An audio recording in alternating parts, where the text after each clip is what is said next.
Assalamualaikum warahmatullahi wabarakatuh. Alhamdulillahirabbil alamin wa bihi nasta'inu ala umurid dunya waddin wa la haula wa la quwata illa billahil aliyyil azim. Kembali kita belajar tentang ulumul Quran pada pertemuan yang kedua kalinya. Kita akan membahas ayat Al-Quran tentang wahyu ya. Ini terdapat di surah An-Nahl ya. A'udzu billahi minasyaitonir rajim. Bismillahirrahmanirrahim. Wa auha rabbuka ilan nahli anittakhidhi minal jibali buyutan wa minasyajari wa mimma ya'rishun. Adapun artinya wa auha rabbuka ilan nahli. Dan Allah subhanahu wa ta'ala, Tuhanmu, ini ya, kepada baginda Rasulullah SAW, mewahyukan kepada An-Nahl. An-Nahl itu lebah. Luar biasa lebah itu sampai di dalam Al-Quran ada namanya surah yang disebut dengan lebah. An-Nahl ya. Nah, apa wahyu Allah kepada An-Nahl tadi? Kepada lebah tadi? Anittakhidhi minal jibali buyutan. Bahwasanya Allah subhanahu wa ta'ala memberikan informasi, memberikan pengetahuan kepada si lebah tadi supaya dia membuat sarang, membuat rumah. Nah, di mana? Yakni minal jibali, di gunung. Nah, biasanya orang mencari lebah, madu lebah itu di gunung. Nah, ternyata memang ada ini. Rumah lebahnya. Kemudian di mana lagi? Wa minas syajari. Nah, bahkan di pohon-pohon, di hutan-hutan itu biasanya banyak orang yang ketika malam hari itu bergerilya pakai obor untuk mencari sarang lebah itu di mana yang akan dia ambil madunya di pohon tersebut. Dan kemudian wa mimma ya'risun, dan dari sesuatu, ya'risun itu adalah seperti tempat yang dibuat oleh manusia. Boleh jadi itu rumah, atau masjid, atau menara, atau yang lainnya. Maka ketika lebah itu menemukan tempat itu, maka dia akan membuat sarang atau membuat tempat tinggal di tempat itu. Nah, ini adalah perintah dari Allah subhanahu wa ta'ala, informasi dari Allah subhanahu wa ta'ala kepada lebah. Nah, coba kita lihat, apa sih sebenarnya kenapa Allah subhanahu wa ta'ala itu mewahyukan kepada lebah sampai dia disebut di dalam Al-Quran, juz 14, namanya An-Nahl, lebah. Kalau kita lihat di antaranya, lebah ini ada pelajaran yang bisa kita ambil. Yang pertama coba kita lihat, lebah itu makanannya cuman ini. Makanannya sari bunga. Belum ada kita melihat berita, surat kabar, baik itu di Facebook, di Instagram, atau di grup WhatsApp, bahwa ada lebah makan tahu. Nggak ada. Tuh ya. Kemudian yang kedua coba. Lebah itu sudah makan sari bunga tadi. Kemudian dia menghasilkan yang namanya madu. Madu itu luar biasa.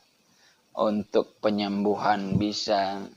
Untuk kecantikan bisa. Dan lain sebagainya ya. Bahkan di Al-Quran itu ada nih ayatnya. Di surah An-Nahl juga. Yakhruju min butuniha. Yakhruju keluar. Apa yang keluar? Mimbutuniha, dari perut lebah tadi. Yang keluar itu apa? Syarabun, minuman, mukhtalifun, yang bermacam-macam. Makanya kalau kita lihat madu itu ada yang warnanya kuning ya. Ada juga yang hitam. Tapi yang putih nggak ada. Nah, antara kuning, hitam, nah, pokoknya hitamnya nggak kayak hitam banget lah. Kehitam-hitaman seperti itu. Nah, syarabun mukhtalifun alwanuha fihi, pada madu tadi pada minuman yang dihasilkan daripada lebah tadi, madu tadi, fihi syifaun, jadi obat, menjadi obat untuk siapa? Linnasi, untuk manusia.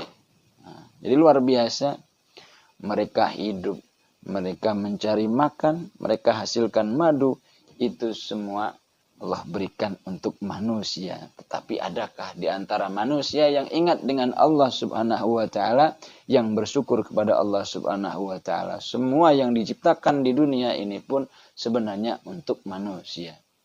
Contoh ya, Allah ciptakan tumbuh-tumbuhan, batangnya kecil tapi buahnya besar. Semangka.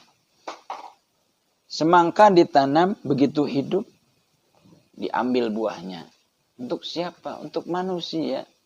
Ayam diciptakan Allah Subhanahu wa taala, sampai akhirnya nanti usianya sampai, dipotong, dimakan juga untuk manusia. Jadi semua yang diciptakan oleh Allah Subhanahu wa taala kembali kepada manusia.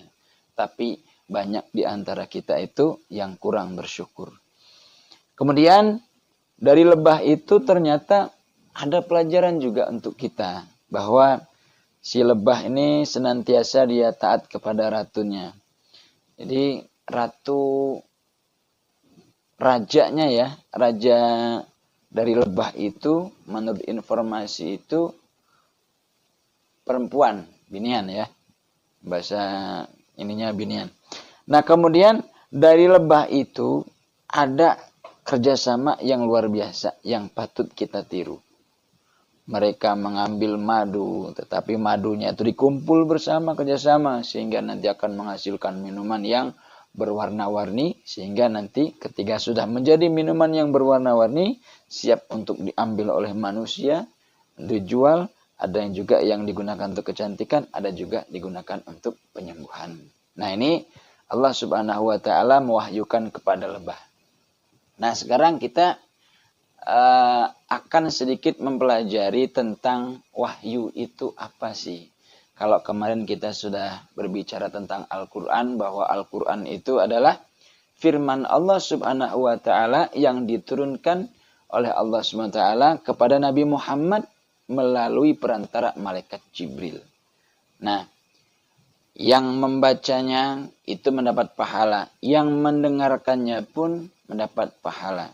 Bahkan kata Nabi, kalau orang yang hafal surah Al-Mulk atau surah Tabarak juz 29 yang awal itu, Tabarakalladzi biyadihil mulku wa huwa ala kulli syai'in qadir, sampai akhir, ketika kita baca ayat itu, ketika saat kita meninggal dunia, nanti masuk ke dalam alam kubur, maka ayat itu yang akan menjadi polisi kita, yang akan menjadi penjaga kita dari segala sesuatu yang akan membahayakan kita nanti. Kembali, apa itu wahyu?